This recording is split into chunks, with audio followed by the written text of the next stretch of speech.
आज ही Doubtnut app download करें। Doubtnut पर अपने सभी गणित, रसायन विज्ञान, भौतिक विज्ञान और जीव विज्ञान के डाउट्स का करो सफाया। बस प्रश्न की फोटो खींचो, एक ही प्रश्न को क्रॉप करो और तुरंत वीडियो सोल्यूशन पाओ। अभी डाउनलोड करें।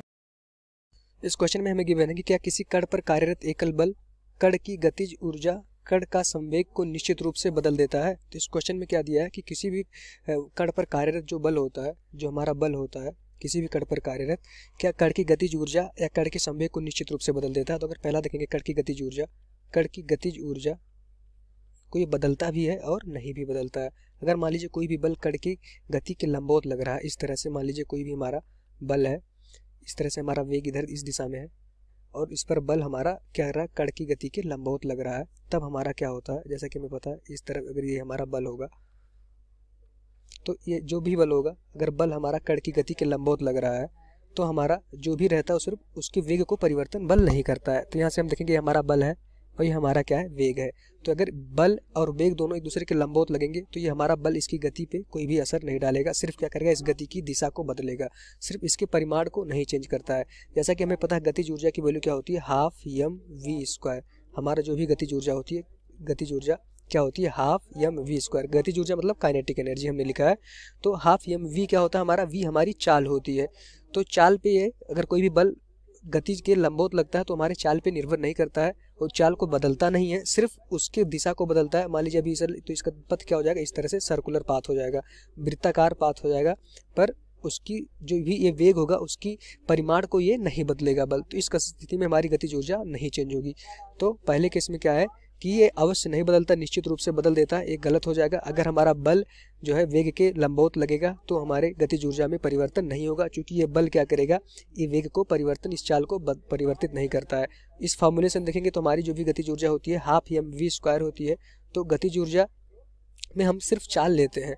चाल मतलब कि अगर मान लेते हैं इसका वेग क्या है 10 मीटर पर सेकंड और इसको करते हैं प्लस एक्स दिशा में है, तो हमें सिर्फ इस परिमाण से मतलब, इस दिशा से मतलब नहीं है गतिज ऊर्जा निकालते समय। तो हमारा जो गतिज ऊर्जा होगा क्या होगा, नियत रहेगा। अगर हमारा बल क्या होगा, लंबवत होगा, सिर्फ उसमें परिमाण लेते हैं 10 या वेग हम 10 यूज करके गतिज ऊर्जा निकाल लेंगे। दूसरे क्वेश्चन में हमसे क्या दिया जा रहा है, दूसरे पार्ट में इसी क्वेश्चन के, कि कण का संवेग निश्चित रूप से बदल देता है। अब अगर किसी भी वस्तु पे अगर बल लग रहा है तो हमें पता है कि न्यूटन का दूसरा नियम क्या कहता है कि संवेग परिवर्तन की दर क्या होती है, बल होती है। अगर किसी वस्तु पे अगर इस तरह से F बाह्य बल लग रहा है तो इसका जो संवेग परिवर्तन होता है, बल की वैल्यू क्या होती है, बल हमारा होता है कि संवेग परिवर्तन की दर होता है। तो यहाँ से हम न्यूटन के द्वितीय नियम से देखेंगे संवेग परिवर्तन की दर को हम क्या कहते हैं, बल कहते हैं। तो अगर हमारा बल क्या है, कार्यरत है, तो उसके संवेग में परिवर्तन जरूर होगा। अगर संवेग परिवर्तन है तो हमारा बल जरूर होगा। अगर संवेग परिवर्तन 0 हो गया तो हमारा बल क्या हो जाएगा, 0 हो जाएगा। तो अगर क्वेश्चन में दिया जाए अगर एकल बल इस वस्तु पर लग रहा है तो इस वस्तु का संवेग परिवर्तन हो ही रहा होगा। तो दूसरे पार्ट का आंसर क्या हो जाएगा कि ये निश्चित रूप से बदल लेगा, कण का संवेग निश्चित रूप से बदलेगा। ये दूसरे पार्ट का आंसर होगा संवेग, कण का संवेग निश्चित रूप से बदलेगा, संवेग निश्चित रूप से बदलेगा, निश्चित रूप से बदलेगा। यहाँ से हमारा संवेग निश्चित रूप से बदलेगा। और पहले पार्ट का आंसर क्या हो जाएगा कि उसका वेग, अगर बल हमारा लंबवत लग रहा है तो हमारी गतिज ऊर्जा नहीं बदलेगी।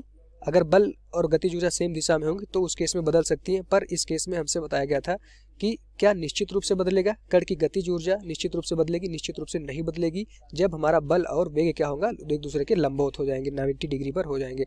तो दूसरा पार्ट आसान है कि अगर किसी वस्तु पे बल कार्य कर रहा है तो उसका संवेग परिवर्तन जरूर होगा। हमारा क्या है, बाह्य बल है, ये हमारा कोई भी बाह्य बल है तो उसका संवेग परिवर्तन हो ही रहा होगा।